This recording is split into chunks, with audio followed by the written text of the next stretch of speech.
ให้เมื่อนอนไปเจ็บเรียกกันงานนี่นะก็ค่อยมาใส่แล้วค่อยเตะ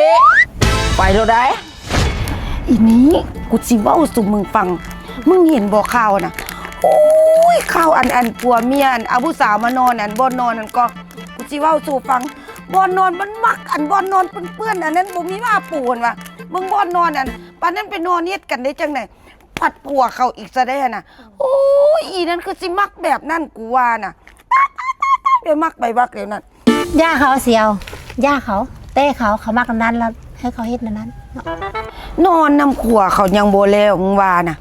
เมียเขามาเนี่ยยังนอนเซยแบบเฮ็ดคือฟิลแบบบ่ย่านบ่กลัวอีหยังหั่นน่ะยังกอดกันเซยยังอันนั้นยังนัวนี่ยังหัวยังจูบโอ้ยกูละศูนย์คักกลัวคักนี่คันนี้กูเป็นเมียมันกูย่องมันก็คักกูจะเอาบักขัวหันก้อนหมู่รถนะ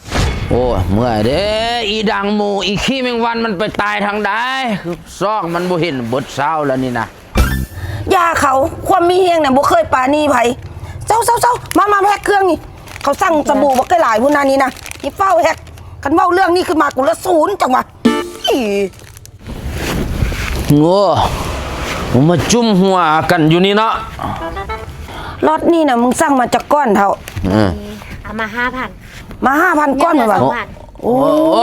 ได้ขายดีตัวผมมาจุ่มหัวกันอยู่นี่เนาะถ้วยบ้วงควงสามเงินสารเฮ็ดบ่แล้วน้อไม้น้อหยังก็บ่ปอกบ่ต้มสุมานั่งจุ่มหัวกันอยู่นี่มันได้หยังพากันเฮ็ดหยังเจ้าก็เบิ่งดีๆในเท่าค่อยมาจุ่มหัวอีหยังอยู่นี่ค่อยมาเฮ็ดเวียกตัวนี้เบิ่งดูนี่ค่อยมาแพ็กกันสบู่ขายซอยกันเซี่ยวค่อยนี่นะ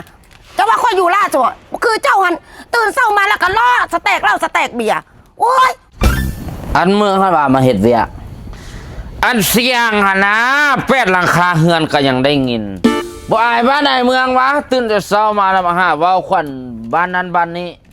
เสียงไผดังนะจะฟังเสียงเจ้าหันก่อนว่าเสียงค่อยละเสียงดังค่อยผู้เดียวสิมาเสียงดังจะได้พวกเจ้า3คนนั้นดังคนค่อยอีก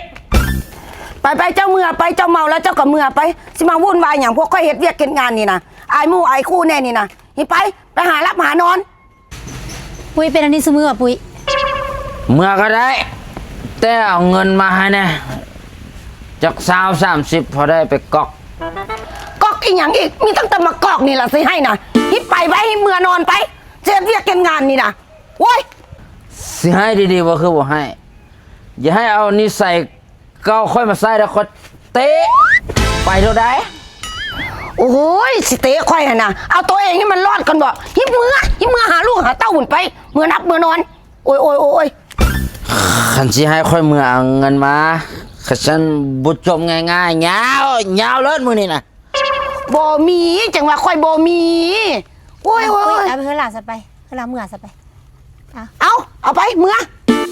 แบบนี้แล้วก็แล้วเอาแล้วก็เมื่อโอ้จะไปกินเหล้ากินยาอีกเด้อฮิเมื่อขอเพียงแต่ได้เมา